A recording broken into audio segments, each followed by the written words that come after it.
Youth எனக்கு பெருசாக work out ஆகலை. படமாக பார்க்குறப்போ பாசிட்டிவாக சொல்லணும்னா மேக்கிங் நல்லா இருக்குது, மியூசிக் நல்லா இருக்குது. சுராஜ் அண்ட் தேவதர்ஷினி ரொம்ப நல்லா பண்ணியிருக்காங்க. ரொம்ப தத்ரூபமாக இருந்தது அவங்களோட ஆக்டிங் வந்து. ஒரு அப்பா அம்மாவாக அவங்களோட நிலையை காட்டினதுலாம் ரொம்ப நல்லா இருந்தது.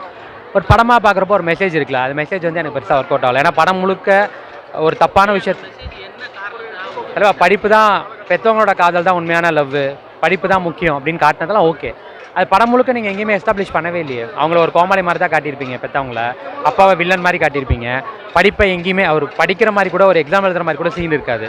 படம் முழுக்க 3 ஹீரோயின் பின்னாடி சுற்றிக்கிட்டே இருப்பார், காதலிப்பார், ஏமாறுவார், அப்புறம் இன்னொரு பொண்ணை தேர்ந்தெடுப்பார், அங்கே ஏமாறுவார், அடுத்து 3வது பொண்ணு. அப்போ இதே ஃபுல்லாக காட்டிட்டு இப்போ பசங்க இதை தான் ஸ்கூலில் பண்ணிட்டுருக்காங்க போல் அப்படின்ற மாதிரி காட்டிட்டு, ஓ இப்படி தான் பண்ணணும் போலன்ற மாதிரி ப்ரொஜெக்ட் பண்ணிட்டு கிளைமேக்ஸில் வந்து இல்லை ஒரே மாதத்தில் நீங்கள் படித்தா கூட நீங்கள் டாப் 10 ரேங்க்கில் வந்துடலாம்னு சொல்கிறதுலாம் எவ்வளோ பெரிய ஏமாத்துத்தனம் அதெல்லாம். படத்தில் பாசிபிள், நிஜத்தில் பாசிபிளா? ஆமாம், படத்தில் பாசிபிள், நிஜத்தில் பாசிபிளா? அது கிடையாதுல்ல. அப்போ வாழ்க்கையை நீங்கள் எப்படி வந்து ப்ரொஜெக்ட் அதுவும் இப்போ உள்ள ஜென்ரேஷனுக்கு ரொம்ப ஈஸியாக வந்து அவனுக்கு எடுத்துப்பாங்க. அப்போ நீங்கள் கன்வின்ஸ் பண்ணுறீங்களா? அந்த மாதிரி நீங்கள் என்ன வேணாலும் சுற்றலாம், ஆனால் ஒரே மாதத்தில் நீங்கள் பொறுப்பாக இருந்தீங்கன்னா நீங்கள் ஒரே டாப் 10 ரேங்க்கில் வந்துடலாம். அவனை பாஸ் பண்ணுற மாதிரி காட்டியிருக்கலாம், அவனை ஜஸ்ட் பாஸ் பண்ணுற மாதிரியோ இல்லை நார்மலாக பாஸ் பண்ணுற மாதிரி காட்டிக்கலாம். டாப் 10 ரேங்க்கில் வர வைக்கணும்னா எதுக்கு? அதெல்லாம் வந்து ஒரு ஹீரோவோட ஸ்டாண்டர்டை காட்டுற மாதிரி தான். எனக்கு அது பெருசாக ஒர்க் அவுட் ஆகலை.